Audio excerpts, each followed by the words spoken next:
Hey, what's up everybody?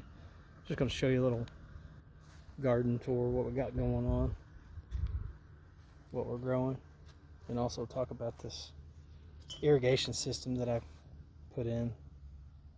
Makes watering the garden a lot easier. Anyway, we got some corn growing, some Swiss chard, got some carrots, beets, some Russian kale, some pretty decent sized beets growing in here.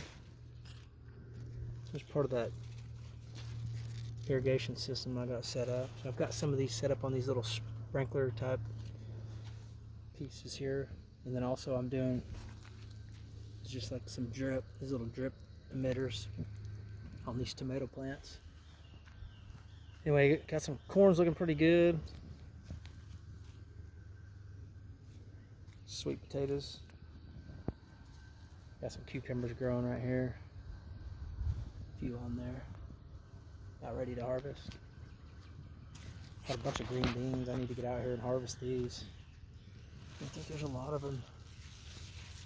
There's a lot of green beans in there that need to be picked. I'll get started on that right after this video. I mean, those little guys right there are the ones that, like little worms that eat up everything. Anyway, I got some celery going on here. Got some turnips. Looking pretty good. A pretty good sized turnip in there. Got some onions. They don't look so good. I got some other ones on the other end. They're looking a lot better. Here's the tomato plants. Here's the squash plants. Zucchini, yellow, crookneck, and then also I got some yellow golden zucchini right there. Some spinach. Some okra down there.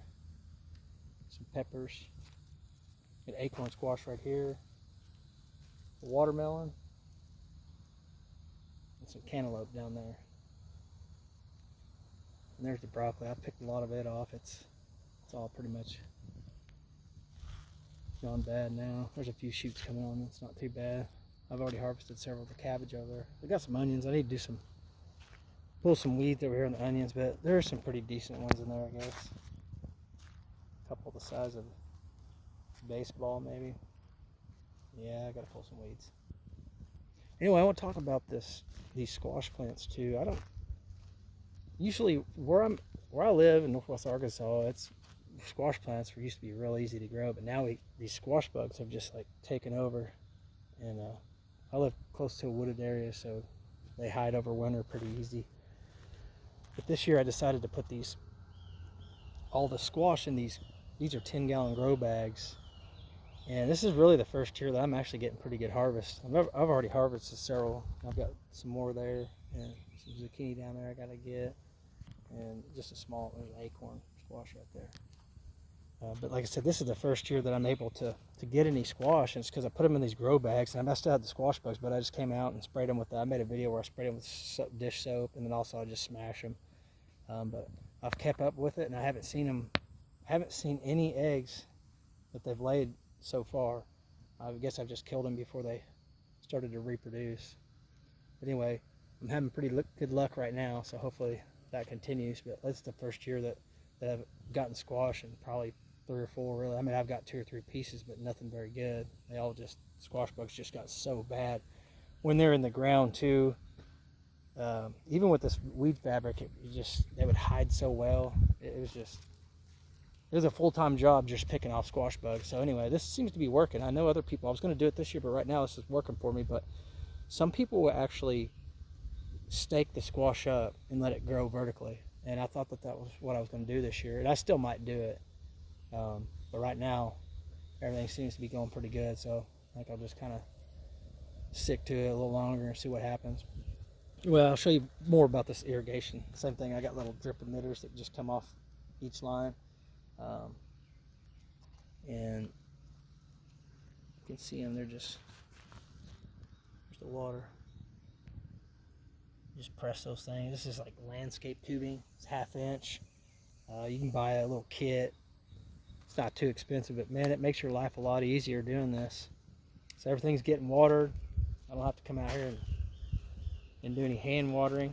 I've got, like on the corn and on those onions, I have a drip system. It's like drip tape down here.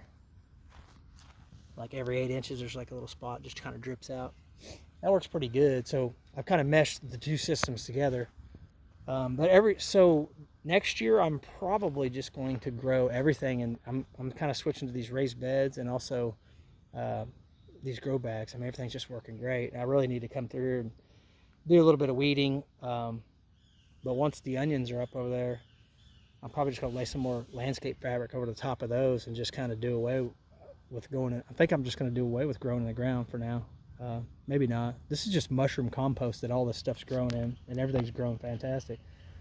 We have a place that's about an hour away. We can get mushroom compost, and the green beans, everything seems to really like it. I don't have anything that's just not doing good. Everything's growing well. I had some setbacks on my tomato plants. I fertilized them with some stuff, and I think tomato plants are super sensitive to any type of chemical, and I think there's a little bit of, I'm not sure exactly what it was, but you can see these leaves will start growing kind of goofy looking and stuff. So that's unfortunate because they were looking good. But I think it'll all come out of it. I really think it was some blood meal that I had. It's supposed to be organic, but obviously it wasn't, or because that wouldn't have happened. Anyway, I just wanted to show you guys what was going on out here. Show you this drip system. I just hook it up.